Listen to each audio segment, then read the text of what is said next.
In the name of Allah who is the most beneficent and the most merciful. अस्सलामु अलैकुम dear students.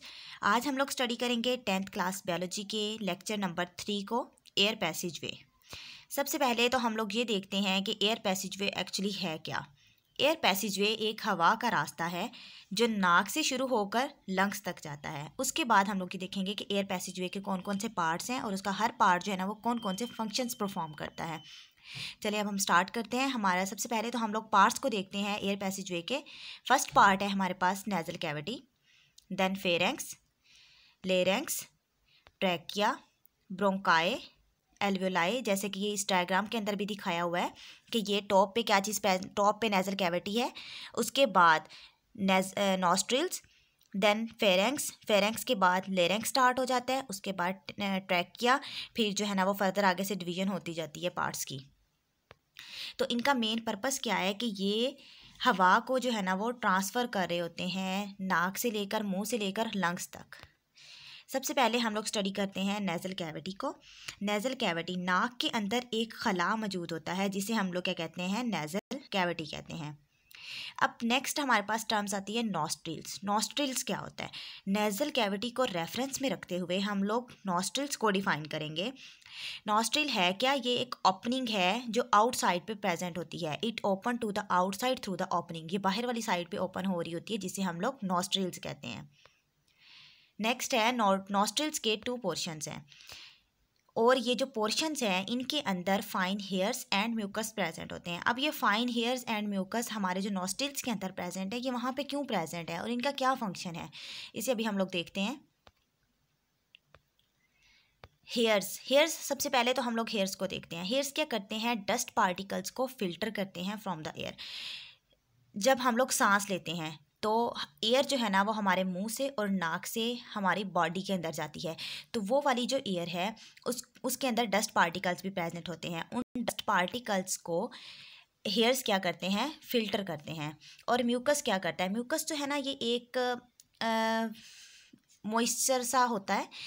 Moistures and warm the incoming airs. जो air हमारी nose के अंदर inter हो रही है ये उसको क्या कर देता है? उसको मॉइस्ट कर देता है। मॉइस्ट करके जितने भी डस्ट पार्टिकल्स उस एयर के अंदर प्रेजेंट होंगे उन सबको ट्रैप कर लेगा और म्यूकस बना देगा, और बाकी जो होगी एयर होगी उसको फिल्टर कर देगा, और वो एयर क्या होगी हमारे मुंह से गुजर के लंग्स तक जो है ना वो चली जाती है। और ये क्या करता है? इसका एक और मेजर फंक्शन ये है कि ये balance temperature equal to body, हमारे टेम्परेचर को बैलेंस करने में भी रोल प्ले करता है। नेक्स्ट हम लोग स्टडी करते हैं फेरेंक्स के बारे में। फेरेंक्स क्या है? मसल्स का एक बना हुआ रास्ता है। ये फूड्स और एयर के लिए कॉमन होता है। हमारी ज़बान के पीछे जो रास्ता है उसे फेरेंक्स कहते हैं। और इसके अलावा जो है ना it extend to the openings of the oesophagus and the larynx. अब इसके अंदर हमारे पास जो है ना ये एक ही रास्ता होता है, उसी में से फूड गुजर रही होती है और उसी में से जो है ना वो एयर पास हो रही होती है। और फूड जहाँ से गुजर रही होती है उसको हम लोग एसोफेगस कहते हैं और जहाँ से एयर पास हो रही होती है उसे हम लोग ट्रैकिया कहते हैं। लेकिन फेरेंक्स के अंदर इसकी प्रॉपर डिवीजन नहीं होती। जैसे ये डायग्राम के अंदर देखें, यहाँ पे इन्होंने जो है ना वो डिवीजन दिखाई हुई है, लेकिन ये यहाँ पे फेरेंक्स प्रेजेंट है। उसके बाद आगे नीचे जो है ना वो जाके डिवीजन होनी है जहाँ पे जो है ना वो 2 नालियाँ बनेंगी। एक में से एयर पास होगी, एक में से फूड पास होगी, तो उसको नाम दिया जाता है एसोफेगस और लेरेंक्स का। लेकिन फेरेंक्स के अंदर फूड और एयर दोनों के लिए जो ओपनिंग होती है वो सेम होती है। नेक्स्ट हम लोग फेरेंक्स के कुछ फंक्शंस को देखते हैं। सबसे पहला फंक्शन तो ये है कि ये पार्ट है डाइजेस्टिव ट्रैक का, that gets the food from your mouth. हम लोग जो खाना खाते हैं हमारे माउथ से जो क्या करता है कि फ़ूड को हासिल करता है, और ये बहुत ज़्यादा इंपॉर्टेंट रोल प्ले करता है डाइजेस्टिव ट्रैक में। सेकंड इसका जो फंक्शन है वो ये है कि it's muscular wall function in the process of swallowing. इसकी जो वॉल्स होती हैं ये स्वॉल्विंग के प्रोसेस के अंदर हेल्प कर रही होती हैं, मतलब फूड को स्वॉल्व करने में हेल्प करती हैं। थर्ड जो हमारे पास इसका फंक्शन है वो ये है कि it allow for the movement of air. Air को मूव करवाने में हेल्प करता है नोज से माउथ तक। अब हमारी जो एयर्स की मूवमेंट है वो माउथ से हो रही होती है और नोज से हो रही होती है, तो फेरेंक्स जो है ना ये इस एयर की मूवमेंट के अंदर भी रोल प्ले कर रहा होता है। नेक्स्ट जो इसका फंक्शन है वो ये है कि oesophagus which carry food to your stomach. अब फेरेंक्स के अंदर दो चीज़ें आ रही थी, एसोफेगस एंड ट्रैकिया। ट्रैकिया के अंदर जो है ना वो एयर होती है और एसोफेगस के अंदर फूड होती है। तो ये क्या करता है कि फूड, एसोफेगस का फंक्शन क्या होता है, ये फूड को लेके जाता है स्टमक तक। अब सबसे पहले हमने कौन सा फंक्शन देखा कि ये एक डाइजेस्टिव ट्रैक का पार्ट है। सेकंड, इसका क्या फंक्शन देखा कि ये एक स्वॉल्विंग के अंदर जो है ना वो हेल्प करता है। थर्ड ये था कि ये एयर जो पास हो रही होती है हमारे माउथ और नोज़ में से, उसकी मूवमेंट में हेल्प करता है। फोर्थ में ये था कि एसोफेगस का फंक्शन बताया हुआ था जो फूड को लेके जाता है हमारे स्टमक तक। ये फेरेंक्स है।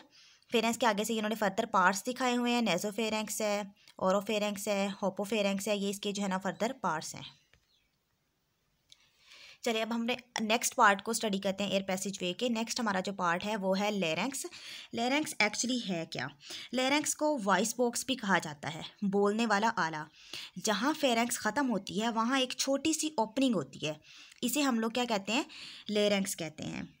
अब लेरेंक्स के अंदर क्या होता है कि फेरेंक्स तकसीम हो जाता है दो पोर्शन में। जैसे तब हमने फेरेंक्स में बात की थी कि उसके लिए सेम ओपनिंग थी, फूड और एयर दोनों के लिए सेम ओपनिंग थी। लेकिन लेरेंक्स के अंदर क्या होता है कि ये डिवाइड हो जाता है, दो ओपनिंग्स बन जाती हैं। एक ओपनिंग फूड के लिए होती है और एक ओपनिंग जो होती है ना वो एयर के लिए होती है। और ये लेरेंक्स जो है ना एक्चुअली ये एक बॉक्स है जो कार्टिलेज के साथ जो है वो बना हुआ होता है। नेक्स्ट हमारे पास एक शॉर्ट सी टर्म्स है ग्लॉटिस। ग्लॉटिस क्या होता है? ये अक्सर शॉर्ट क्वेश्चंस में भी आता है। तो ये एक नैरो ओपनिंग है at the floor of pharynx. Pharynx के फ्लोर पे एक छोटी सी ओपनिंग प्रेजेंट होती है, जो उसके आगे से नेक्स्ट जो है ना वो लेरेंक्स स्टार्ट हो जाता है, इसे हम लोग ग्लॉटिस कहते हैं। ये आप डायग्राम में भी देखें, ये ग्लॉटिस दिखाया हुआ है, ये इस जगह पे ये क्या है? एक नैरो सी ओपनिंग है। अब हम लोग देखते हैं कि वोकल कॉर्ड क्या है। अल्लाह ताला ने लेरेंक्स में वोकल कॉर्ड्स लगाए हुए हैं। जब हवा इनमें से गुजरती है तो ये वाइब्रेट करते हैं, फिर वो साउंड में तब्दील हो साउंड को स्पीच में तब्दील कर देते हैं। अब अगर हम लोग वैसे भी देखें तो ये इंसान को अल्लाह ताला ने एक अशरफुल मखलूक़ात बनाया है। जितने भी लिविंग ऑर्गेनिज्म हैं वो सब साउंड प्रोड्यूस करते हैं, स्पीच प्रोड्यूस नहीं करते। स्पीच प्रोड्यूस करने वाला जो एक गॉड गिफ्टेड ये हमें अल्लाह ताला ने दी हुई है। हमारे अंदर वोकल कॉर्ड्स लगाए हुए हैं। वोकल कॉर्ड्स जो है ना वो हेल्प करते हैं साउंड को स्पीच में कन्वर्ट करने में। तो हमारे पास जो है ना ये किस चीज़ के बने होते हैं? फाइब्रस बैंड के बने हुए होते हैं। वोकल कॉर्ड जो है ना ये एक्चुअली फाइब्रस बैंड के बने हुए होते हैं। और इनका फंक्शन क्या होता है कि जब vocal cords vibrate when air pass through them, जब उनमें से एयर पास होती है तो ये वाइब्रेट करते हैं, और इस वाइब्रेशन से क्या चीज़ प्रोड्यूस होती है? साउंड प्रोड्यूस होती है। Larynx continues to the trachea which is called the windpipe. तो ये आगे से ट्रैकिया का बता दिया कि जहाँ पे लेरेंक्स ख़त्म होता है वहाँ से आगे जो है ना वो ट्रैकिया स्टार्ट हो जाता है। लेरेंक्स वोकल कॉर्ड, लेरेंक्स वगैरह को आप लोग देख सकते हैं इस डायग्राम के अंदर। ये ग्लॉटिस वगैरह थे, उसके बाद ये लेरेंक्स का पूरा प्रोसेस दिखाया हुआ है। वोकल कॉर्ड ये बने हैं, वोकल कॉर्ड इस जगह पे प्रेजेंट है। नेक्स्ट हमारे पास आ जाता है ट्रैकिया। ट्रैकिया क्या है? ट्रैकिया एक हवा की नाली है जिसे हम लोग जो है ना वो विंड पाइप भी बोलते हैं। और बाकी इसके अंदर ये है कि ट्रैकिया 12 सेंटीमीटर लॉन्ग ट्यूब है, और ये कहाँ पे प्रेजेंट होती है? एसोफेगस के फ्रंट पे प्रेजेंट होती है। एसोफेगस क्या थी कि फूड, इसके अंदर से फूड पास हो रही थी, और ट्रैकिया में से क्या चीज़ पास हो रही थी? एयर पास हो रही थी। तो ये दो नालियाँ थी जो एक दूसरे के सामने सामने प्रेजेंट है। तो एसोफेगस के फ्रंट पे जो है वो क्या है? ट्रैकिया है। Oesophagus for food and trachea for air. और इसकी शेप बताई हुई है, सी शेप होती है इसकी, ठीक है। नेक्स्ट उसके बाद बताया है cartilage keep the trachea from collapsing even when there is no air. इसको क्लैप्स वगैरह करने से प्रिवेंट करते हैं जब वहाँ पे कोई एयर वगैरह नहीं होती। ये शेप में देखें, सबसे पहले लेरेंक्स है, लेरेंक्स के बाद ट्रैकिया, ट्रैकिया फिर उसके बाद जो है ना वो प्रिंसिपल आगे दिखा दिए हैं। ये ब्रोंकाई के अंदर फर्दर डिवीजन हो जाती है, तो ये जो डिवीजन है ना इससे काफ़ी ज़्यादा आगे से ब्रांचेस बनती जाती हैं। नेक्स्ट हम लोग देखते हैं ट्रैकिया के फंक्शंस क्या होते हैं। हमारी बॉडी के अंदर ट्रैकिया क्या फंक्शंस परफॉर्म करता है? Trachea serve as a passage for air. इसका पहला फंक्शन क्या है कि ये एक एयर को ही ट्रांसपोर्ट करने के लिए यूज़ होता है, मतलब इसका मेन फंक्शन ही यही है कि एयर को ट्रांसपोर्ट कर रहा होता है। सेकंड क्या है कि ये हमें provide air flow to and from the lungs. Lungs की तरफ हवा को लेके जाना और लंग्स से बाहर हवा को लेके जाना, दोनों वेज में ये हमारी हेल्प कर रहा होता है। थर्ड इसका फंक्शन ये है कि ये प्रोटेक्ट रिस्पायरेटरी सरफेस को प्रोटेक्ट करता है from an accumulation of the foreign particle, मतलब कोई भी फॉरेन पार्टिकल्स हमारे रेस्पायरेटरी सरफेस के ऊपर अटैक ना करे, हमारे रेस्पायरेटरी सरफेस की प्रोटेक्शन कर रहा होता है। काफ़ी ज़्यादा टॉक्सिक जो होते हैं वायरसेस वगैरह होते हैं, बैक्टीरियाज वगैरह होते हैं जो हमारी बॉडी के ऊपर अटैक करते हैं, तो ये उनसे क्या करता है, प्रोटेक्ट करता है। इसका जो नेक्स्ट फंक्शन है वो है थर्मोरेगुलेशन। थर्मोरेगुलेशन के अंदर ये होता है कि जब एयर काफ़ी ज़्यादा कोल्ड हो जाए तो ट्रैकिया क्या करता है, help to humidity and warm the air, और एयर को वार्म कर देता है। सेम इसी तरह से जब एयर काफ़ी ज़्यादा वार्म हो जाती है तो ये क्या करता है कि एयर को कूल कर देता है। तो इसका पहला फंक्शन क्या हुआ कि पैसेज फॉर एयर, सेकंड क्या हुआ, एयर को फ्लो करवा रहा होता है in and out of lungs, third respiratory surface को प्रोटेक्ट करता है, फोर्थ पे क्या आ जाता है, थर्मोरेगुलेशन का प्रोसेस में हेल्प करता है। अब ये इसमें जो है ना वो ट्रैकिया का आप देख सकते हैं कि ट्रैकिया कहाँ पे प्रेजेंट है, ये ट्रैकिया है, ये यहाँ पे इस जगह पे प्रेजेंट है। नेक्स्ट देखते हैं ब्रोंकाई। ब्रोंकाई क्या होता है, ट्रैकिया जब चेस्ट कैविटी में दाखिल होता है तो ये डिवाइड हो जाता है और क्या बना देता है, ब्रोंकाई बना देता है। Bronchi have the cartilaginous plates in their wall, ये कार्टिलेज की बनी हुई प्लेट्स होती हैं ब्रोंकाई के अंदर। अब ब्रोंकाई हमारी बॉडी के अंदर क्या फंक्शन परफॉर्म करता है, bronchi are the main passageway in the lungs, हमारे लंग्स का जो है ना ये एक मेन पैसेज वे है। Parts of the zone responsible for conducting the air, air को कंडक्ट करने में बहुत इंपॉर्टेंट रोल प्ले कर रहा होता है। बाकी इस डायग्राम के अंदर ब्रोंकाई की दिखाई हुई है कि क्या होता है कि जब ट्रैकिया डिवाइड होता है तो स्मॉल छोटी छोटी सी ट्यूब्स बन जाती हैं, तो उनको क्या कहते हैं, ब्रोंकाई कहते हैं। और ट्रैकिया कहाँ पे डिवाइड हो रहा होता है, ट्रैकिया चेस्ट कैविटी में डिवाइड होता है। जब ये डिवाइड होता है तो आगे ब्रोंकाई बना देता है। नेक्स्ट हम लोग देखते हैं ब्रोंक्यूल्स क्या होते हैं। जब हमारे पास ब्रोंकाई लंग्स में दाखिल होता है तो ये तकसीम होकर क्या बना देता है, ब्रोंक्यूल्स बना देता है। ट्रैकिया चेस्ट कैविटी में दाखिल होकर डिवाइड हुआ था तो क्या बने थे, ब्रोंकाई बने थे। और जब ब्रोंकाई लंग्स में दाखिल होकर डिवाइड होता है तो वो क्या बनाता है, ब्रोंक्यूल्स बना देता है। ब्रोंकस जो है ना वो enter into the lungs and then divided into the small branches, ये अभी जो हमने बात की। उसके बाद नेक्स्ट क्या है, the bronchi continue dividing into the lungs until they make the several fine tubes are called bronchioles। अब आगे से जब ये लंग्स के अंदर इंटर हो जाता है, इंटर होने के बाद ये फर्दर डिवाइड होता रहता है। इसकी काफ़ी ज़्यादा जो है ना ये यहाँ पे देखें तो काफ़ी ज़्यादा डिवाइड होकर बारीक बारीक सी ब्रांचेस बना देता है, बहुत ज़्यादा ब्रांचेस होती हैं। इनके अंदर कार्टिलेज मसल्स प्रेजेंट होते हैं। जब वो लंग्स के अंदर इंटर होते हैं ना ब्रोंकाई, तब मसल्स बहुत ज़्यादा, मतलब कार्टिलेज मसल्स जो है ना वो काफ़ी ज़्यादा होते हैं। लेकिन जैसे फर्दर डिवीजन होती जाती है और एट द एंड अगर हम लोग बात करें, एंड वाली ब्रांच की अगर हम लोग बात करें तो उसके अंदर जो है ना वो कार्टिलेज मसल्स कम होते हैं। नेक्स्ट हमारे पास टर्म्स आ जाती है एल्वोलाई। एल्वोलाई है क्या, एल्वोलाई जो है ना ये एक थैलियों का गुच्छा होता है। और जब ब्रोंकाई की जो बारीक बारीक सी नालियाँ होती हैं छोटी छोटी सी, उनको हम लोग जो है ना वो एल्व्यूलर डक्ट बोलते हैं। एक फाइन ट्यूबुलर ब्रैंक्यूलस जो है ना ये एक फाइन ट्यूब्यूल्स पे एंड होता है, जिसको हम लोग क्या कहते हैं, एल्व्यूलर डक्ट कहते हैं। और अगर सिंपल इसका कॉन्सेप्ट अगर हम अपने माइंड में रखें तो वो ये है कि ब्रोंकाई की बारीक सी नालियाँ होती हैं जिसे हम लोग एल्व्यूलर डक्ट कहते हैं।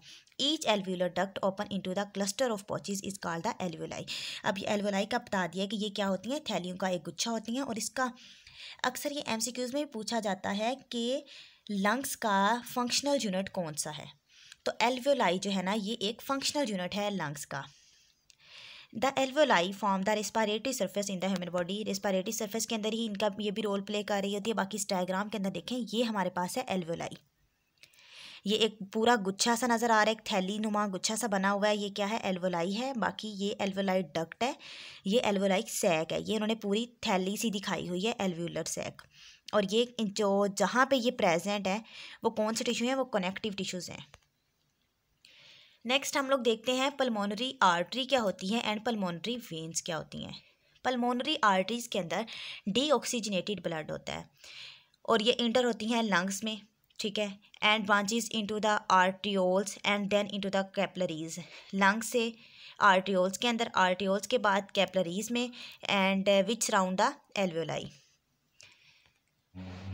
These then join together to form the venules. ये जब ज्वाइंस होती हैं तो क्या बनाती हैं, व्यूनलस बना देती हैं और वो एज अ ओवरऑल हमारे पास क्या होती हैं, पल्मोनरी आर्टरीज होती हैं, उनके अंदर डीऑक्सीजनेटेड ब्लड होता है। नेक्स्ट हमारे पास है पल्मोनरी वेन। पल्मोनरी वेन के अंदर हमारे पास क्या होता है, ऑक्सीजनेटेड ब्लड होता है, ये बैक टू द हार्ट की तरफ जो है ना इसे वापस लेके जाता है। तो ये हमारे पास फंक्शंस भी थे और उनकी डेफिनेशंस भी थी कि pulmonary artery and pulmonary veins क्या होती हैं। नेक्स्ट हम लोग इसकी ओवरऑल समरी को देखते हैं कि हमने आज इस टॉपिक में क्या डिस्कस किया। सबसे पहले तो हमने क्या देखा था, नेज़ल कैविटी के बारे में, नेज़ल कैविटी, नॉस्ट्रिल्स, फिर उसके बाद फेरेंक्स, लेरेंक्स, ट्रैकिया, ब्रोंकाई, इन सब चीज़ों को हमने स्टेप बाय स्टेप डिस्कस किया। अब ये देखें इस डायग्राम के अंदर बिल्कुल क्लियर जो है ना वो ब्रोंकाइज दिखाई हुई हैं, छोटी छोटी सी ब्रांचेज हैं, डिवाइड हुआ है तो काफ़ी ज़्यादा ब्रांचेज बन गई हैं। इस टॉपिक से रिलेटेड अगर किसी का कोई भी क्वेश्चन हो तो वो कमेंट बॉक्स में पूछ सकता है। Thank you so much for watching.